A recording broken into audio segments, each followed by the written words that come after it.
Hi guys, it's Chris from the Ultimate Recycler. We're back to the Great Yard Cleanup series. It's been quite a while. This area you're looking at here was where I first started, and obviously it's cluttered up a little bit since then, but I have kept the weeds down. I've tried to keep it organised to a degree, and the other parts of the yard that I've started in too, I'm trying to keep organised so that I don't regress too much in between episodes. This is episode 7, and in this area we did clean it right out, and I did try, I think it was episode 2 or it might have been episode 3, I had a hot composting experiment to see if I could get rid of this Madeira vine. Now you can see that it's really taken off. Summer is the growing period and it's starting to creep across things again, so I need to get back onto controlling that. You can see why it's also, I think, referred to as lamb's tail vine, because the flowers resemble lamb's tails. They're big long floralets, I think they call them. Lots of bees on it at the moment, but anyway, we'll deal with that another time. This episode I'm going to just tidy up this section again, and this pile of plywood. Once the weather cools off, I'll burn that because it's of no value otherwise.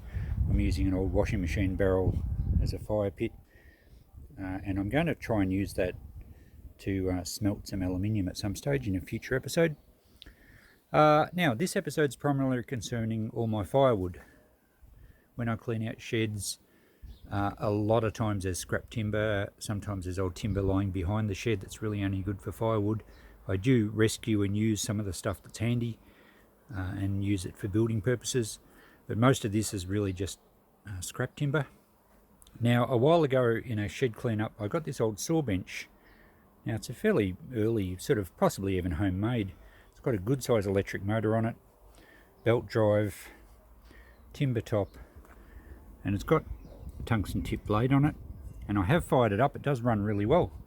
So I'm going to set this up in this little carport area down here, which I built a couple of years ago now, just to give me a bit of a undercover area next to the shipping container. So my project today will be to clean out this area here. That old rotary hoe I need to get into the shop and sell. I'm never going to use it. I just picked it up one day because it was cheap and it kind of got buried in my yard. But I have got a lot of scrap timber to go through. I'm planning on cutting it up and selling it as camping firewood, and I'll show you my theory with that shortly. I've got some good supply of bags to use. And if I can start decluttering my yard from scrap timber, it will go a long way to making it look neater and more organised. So I started cleaning up here just yesterday, chipped out a few of the weeds, moved a few bins and things, and what I found along the way, and this is going to be a little bit of a tangent in this video, and I think there was one under here when I looked before. He must have gone, he's probably buried somewhere. Was a mealworm. They burrow down because they don't like the light. He's vanished. Oh, okay, well I've lost one. But I moved some containers the other day and I found probably half a dozen or so, and I just put them in here with some sticks and twigs and bits of plywood. And for those that don't know what a mealworm is, there's one. Okay, they turn into beetles. Oh, come out, there you go. He doesn't like being disturbed. But apparently they're really easy to breed up. They make really good fishing bait. People breed them. You can even buy them alive and dead for pet food. And I also was reading that they're actually edible. You can fry them up. I think you can even eat them alive if you're desperate. I believe they taste like nuts. I haven't been game to try one. But I'm going to see how many I get out here and any others I find whilst I'm cleaning up. There could be some under that log. And I'll put them in a container and breed a few up, and I might do a separate video on that at some stage. Anyway, that's enough chatter for now. I best get into work. Well, I'm disrupting a lot of homes this morning. Sorry, little fella. Off you go. Find somewhere else to live. These little mealworms are elusive characters. I found one before underneath some wood. I turned around to get my camera, and by the time I got my camera he was gone and I couldn't find him. I scratched all around. So I'm going to have to be quick. Not that I think they're fast, I think they're just good at hiding. What's under this drum? Anything? No, it's a bit dry. Although we do have... Let's tip this drum over. We do have a nice healthy redback, even though he hasn't got a red back. He's that type of spider, so I'm not sure, maybe he's the male. Although I thought the male redbacks were a lot smaller. All the same, he looks a bit nasty. I'm not going to pick him up. We'll find him somewhere safe to move to. And we'll move this bin if we can. What do we got under here? This is turning into a wildlife show. No, can't see much under there. But I'll get in this other side where it's a bit damper. And I reckon we're going to find some more mealworms under that piece of timber down there. Anyway, I better put this guy somewhere else before I accidentally grab him. Okay, I've cleared off the timber above this little piece. It looks like it was half of a timber reel. Okay, there should be something under here. We won't continue this wildlife show too long, but we'll see if we can find any more mealworms. We have more spiders. And I think the spiders actually eat the mealworms, so maybe that's why there's a lot of spiders and not many mealworms. This guy is not a redback, he's a, I think he's just a typical black house spider, they call them. So it's certainly more damp here, but I don't think there's any mealworms around. So we might have got as many as we're going to get. So I think it's about half a dozen. We'll go through the box a bit later. And the interest I have in them is that I was reading a little while ago that they're part of nature's great recyclers, and along with worms and all the other organisms and creatures and insects that break down all the things into soil, they play their part. But I have read that they actually eat, or can eat, polystyrene. Now, it's certainly not a natural product, but I believe from what I was reading they have an enzyme in their gut that can actually break down the plastic. And I've got to do some more research. Where's the guy I put in here? I don't know where he's gone. I told you they're good at hiding. There he is. So I need to do a bit more research, but it's going to be very interesting if these guys feast on polystyrene. Alright, he'll disappear before I know it, so I better put it back in his little container for now. Actually, look at that. There you go. That's how they disappear. They just burrow into the dirt. So I'll dig him out and we'll get back to our cleanup jobs, because today I really do want to set up the saw bench out there and start working on some of this timber and bag up some timber for the campers and hopefully make a few extra bucks. Here's a big bloke that just came out from under a piece of wood. This is a real study on spiders today, isn't it? Certainly got a big variety in my yard. These guys burrow into the ground, and I'm not sure what their real name is. I call them a trapdoor spider. I'll show you what they do. They have these little sort of burrows that are almost like silk lined. They turn up everywhere. They seem to be don't like the light, and I've just moved some boxes from over here, and you can see that's their entrance to their burrows. And I think they're the sort of spider, they're not a real true trapdoor like I've known, which have an actual door and a perfectly round hole. These ones more just an irregular burrow with lots of fine webs around the entrance. And I think they're the sort that you can probably coax out with a stick with a bit of wobbling. Maybe not this time. Okay, I think you've all seen enough spiders. I've got my saw bench set up in there now, made a bit of room.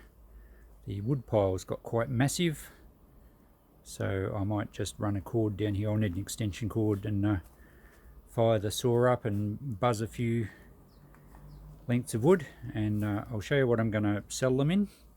But that bench is quite good under there. It should give it some protection from the rain and keep it out of the sun.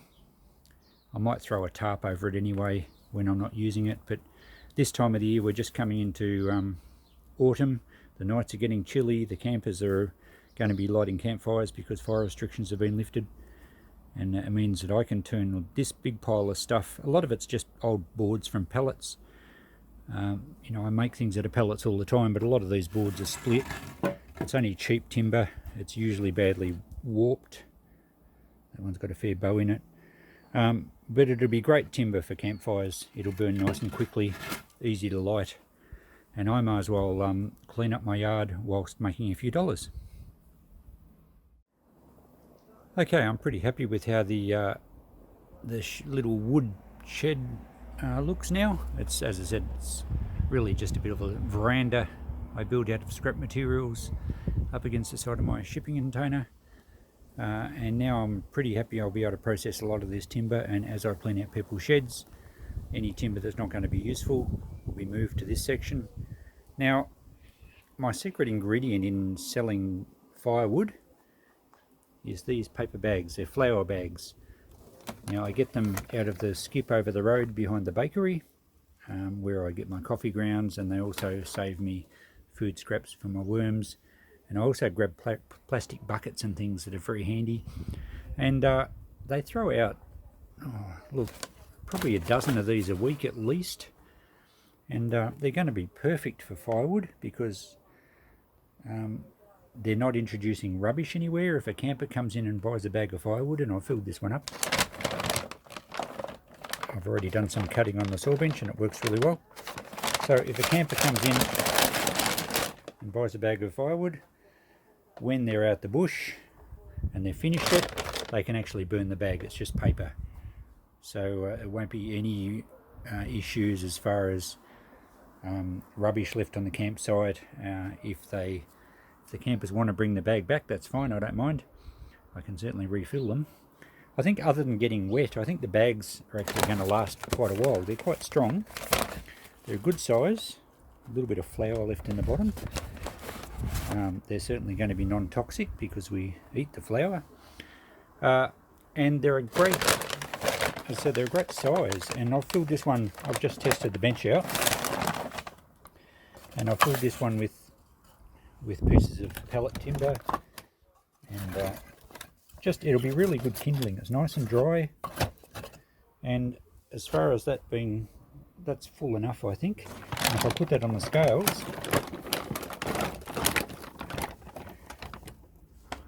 it weighs just over 10 kilos. So that's a really good selling weight, I think. And what I'm going to do, I'm going to price them at $10. So $10 will buy you 10 kilos. I did see out at our local service station, they sell pre-bagged firewood or kindling, and they sell it for $10 for 5 kilos. So one would assume that they sell it because it's a business. The bags are nicely sign written and everything, and it's clearly a professional business.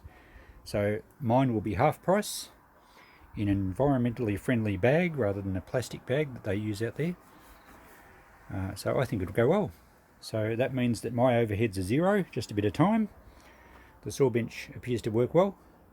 So I'll cut up a few more. I reckon I might do a bit of a time trial, but I reckon I could fill quite a lot of bags in an hour. But even if I only get, if I get 5 done, I reckon I'd get 10 in an hour easy enough. As long as I've got the timber to go through. So look, that's going to raise me $100 in an hour. Assuming they sell okay, but I think they will, and I'll have a trolley out the front that I can just wheel away each day. So pretty happy with this. I'm not expending any money. I'm recycling things that were destined to landfill. I'm using up all the scrap timber, and I'm providing a service. So that's pretty cool. Alright, let's cut a few more logs. When I say logs, I really just mean scrap timber. A lot of it is pallet timber, as I mentioned. The only thing I'm going to have to be careful of, so I won't want to include any pieces in these firewood bags with nails or screws. I also won't want to use any timber that's possibly treated pine, or any that has a lot of paint on it, or anything that's going to burn and be toxic. So I'll be a bit selective. Pallet timber's fine as long as there's no nails. And a lot of the other stuff I get out of house lots and sheds.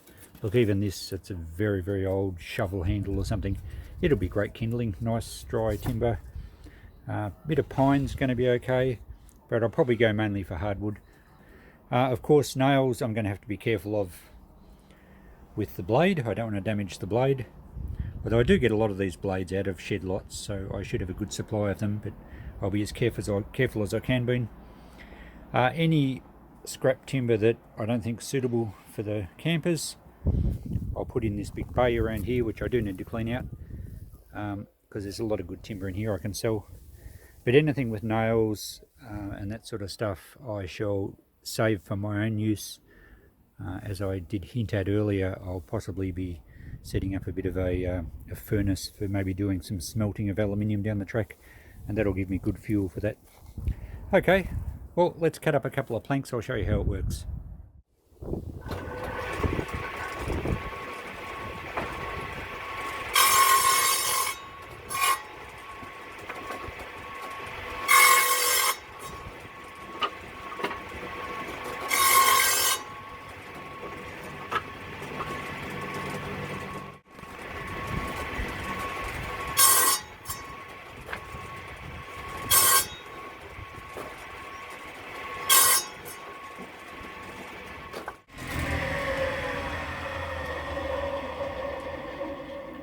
Okay, that saw bench works really well. The other thing I need to mention, it's common sense, but I do need to mention safety, of course. I have got safety glasses on, and I'm going to keep this bench totally clean, as in not leave pieces of timber lying around on it, because I don't want them to flick up. The saw itself doesn't have a guard on it as such, and I do have to be careful, of course. I don't want to lose any of my fingers. So it'll be something that I'll be very aware of. I'm only going to do little bits at a time, and I think it'll be quite safe as long as I have my wits about me and haven't had a few drinks first or anything silly like that. So there we go, we'll call that quits for this video. What was it, part 7 I think of my great yard clean. Whilst nothing particularly got cleaned as far as areas go, I am feeling a lot more organised. I've now got a way to get rid of all the scrap timber. I need to get rid of that rotary hoe, and I think I'll probably try and put that in the shop over this weekend. But now I have a method of getting rid of all this scrap timber. I'll develop a bit of a system when I clean out sheds. The timber to be cut up for firewood will be stacked in a certain spot. Timber that will be useful, I want to actually put some racks up so I can store it neatly. And I can go through all this pallet timber now and clean that up. So, happy with my progress. Part 7 I think is a good step forward in the whole yard clean. Of course, I will just pan around. There's going to be lots more parts to this episode, this series of cleaning my backyard. But we'll get there, and hopefully you enjoy the journey.